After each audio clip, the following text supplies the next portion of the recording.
Hey everybody, it's Ananda Leeke here with the Thriving Mindfully community. And today I'm sitting in my Chakra Castle home. That's right, Chakra Castle. And chakras are 7 energy centers in the body. They run up and down the spine from the base of the spine all the way up to the crown of the head. And the painting in back of me was made by yours truly while I was an artist in residence at Smith Center for Healing in the Arts at Howard University Hospital. And I created the painting to honor my journey and healing with my own chakras. And the painting is called Love Mentalism. And it is love mentalism, be love, love light, no pun intended.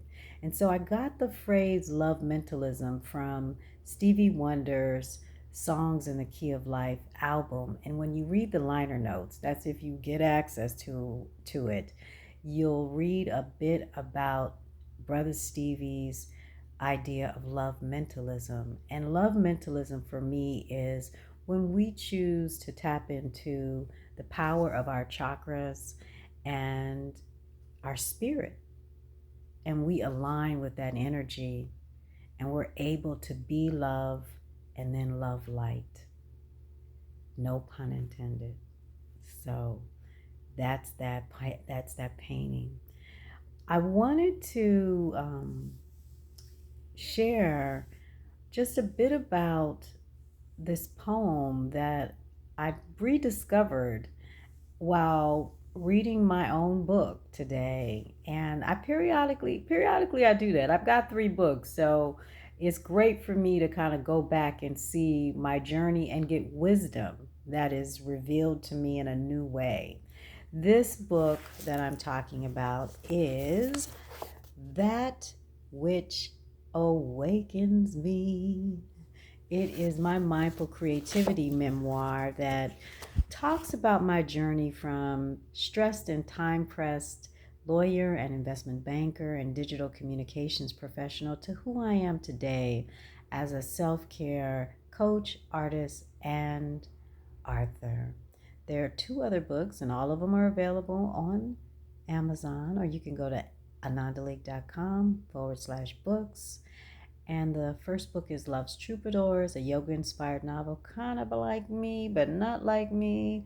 Um, it's a story about a yoga teacher that's like yours truly in many ways, and her journey through her life and her ups and downs, and how she uses mindfulness and self care and the creativity that she has, and the family, friends, and therapists for support in navigating her life and career. So check it out. The third book is Digital Sisterhood, a mindful technology memoir that celebrates the power and presence of women in my digital career and life. And of course, That Which Awakens Me is the second book. So back to why I decided to do this video. I turned to a poem entitled Writing My Memoir. And I'm glad I turned to it today because it's time for me to really get deep down in completing the next book, which is entitled Thriving Mindfully, a memoir of resiliency and joy. And I've been a little stuck in writing it. I've had some moments just like I did with this book, and I have a whole section in That Which Awakens Me that I dedicated to writing my memoir because I had some big blocks, writing blocks. So today I turned to part 5 of the poem Writing My Memoir. And while I was reading it, I was like, woo, this is real. I think I'm going to share this because I think somebody may need to hear it. I know I did. So here it is, part 5 of the poem Writing My Memoir and That Which Awakens Me. Maybe it's time to just dwell in the uncomfortable truths. Maybe it's time to figure out who I used to be and how I got to where I am now. Maybe it's time to open my heart to the true meaning of traveling back into my memory. Memory comes from the word mourn, Mourn. Mourn refers to grieving. And maybe it's time for me to remove all of the security codes and boundaries that protect and prevent me from living fully in my grief. I wonder if I'm totally tripping out. The little voice inside of me whispers, "Hell no, girl. You are where you are supposed to be." I pay attention to the intensity of my voice. What I discover is the power of writing. Writing grounds me. It allows me to excavate hidden stuff. It brings me face to face with myself because it is just me and the page. There are no barriers. I am forced to see it all of me, in the moment. I am able to stare into the reality of my being, the good, not so good, and dangling, unlabeled identities that hang out in the in-between. Writing comforts me when I feel lost and overwhelmed. She is my best friend who listens and keeps my secrets. She gives me a foundation for self-discovery and permission to travel without judgment through my human complexities. Writing doesn't look for anything in return. So, yeah. Today, I decided to put on a t-shirt that my friend Miri in the UK has. It's called Finding Your Voice. And I also put on my blue lip gloss. Yes, shout out to Brown Beauty Co-op in DC for turning me on to AJ Crimson. That's right, AJ Crimson. He is a brother that makes incredible lipstick and lip gloss, and I am a true fan. So I decided to do those things because I'm wearing my lapis lazuli ring from the Navajo Nation in Sedona. Big shout out to the Navajo Nation and all of our indigenous ancestors and African ancestors that make it possible for us to be here. All of the ancestors, Asian, Latino, European, all that make us who we are. And I'm talking about us in the States, but I'm calling you wherever you are in the world to honor your ancestors. So I put on the blue lip gloss, the blue t-shirt, the lapis lazuli ring, because I wanted to tap into my creative energy through my throat chakra and my third eye chakra. The throat is about telling the truth, finding your voice and telling the truth, right? And it is about expressing creativity.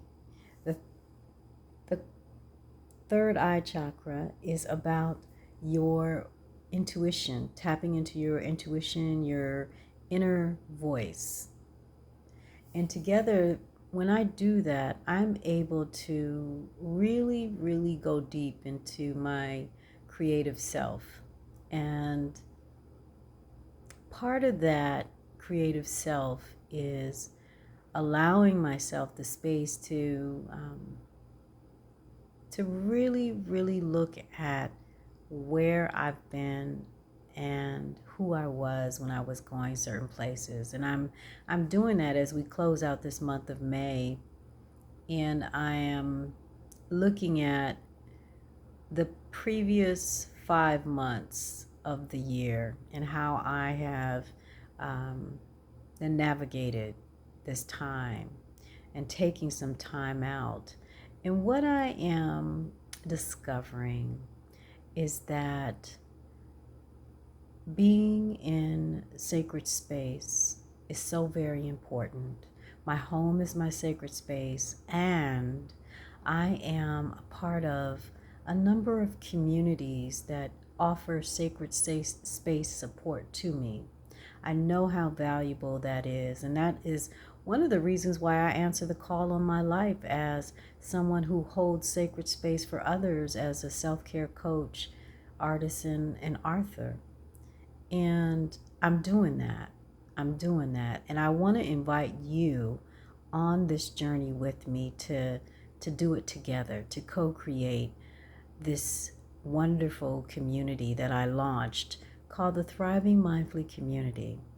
It is a digital sacred space for folks that feel stressed and time pressed, folks that are seeking to be inspired to nurture, transform, and celebrate their lives and their careers, for folks who want to be present, who want to be well, who want to be the real YOU. That's who it is. Is that you? If you're watching this video, I think it is. I think you're one of those folks. Come join me and go to www.thrivingmindfully.net. Get your free membership. Give yourself this gift of mindful self-care. Become a part of the community. And when you join, you get free access to the weekly mindful meditation classes on Mondays, Mindful Monday meditation classes from 7 to 7:30 p.m. Eastern Standard Time. You also get access to the Mindful Self-Care 101 resource library, which will help you deal with distractions like the sirens that I'm hearing in my neighborhood, right? Just using the breath. There are wonderful resources, including some audio meditation recordings from yours truly, some articles. There's a self-care assessment. And I also want to let you know that starting in June 2021, on June 1st, we're having a community call. Every month we'll have a monthly community call. And during that time, I'm going to share what's new in terms of resources in the community. We'll have a short mindful moment grounding exercise. And I'll also get feedback from you about your experiences in the community and what you're seeking. During the June 1st community meeting, which will be held from 8 to 8:30 p.m. Eastern Standard Time, we're going to get new information about the membership levels, the basic and the premium membership levels. If you are called to go deeper in your process of nurturing your spirit, your heart, your mind, your body, and your life and your career, then you want to come to the community meeting. It will be videotaped, so you'll be able to watch the replay video. So check it out. Come. It's free to join. Learn more. Get more in touch with yourself and explore who you've been, who you are, and get support for the person you're becoming. I will see you in the Thriving Mindfully community. Thank you so much for watching. It's been great chatting with you. Bye, groovy friend.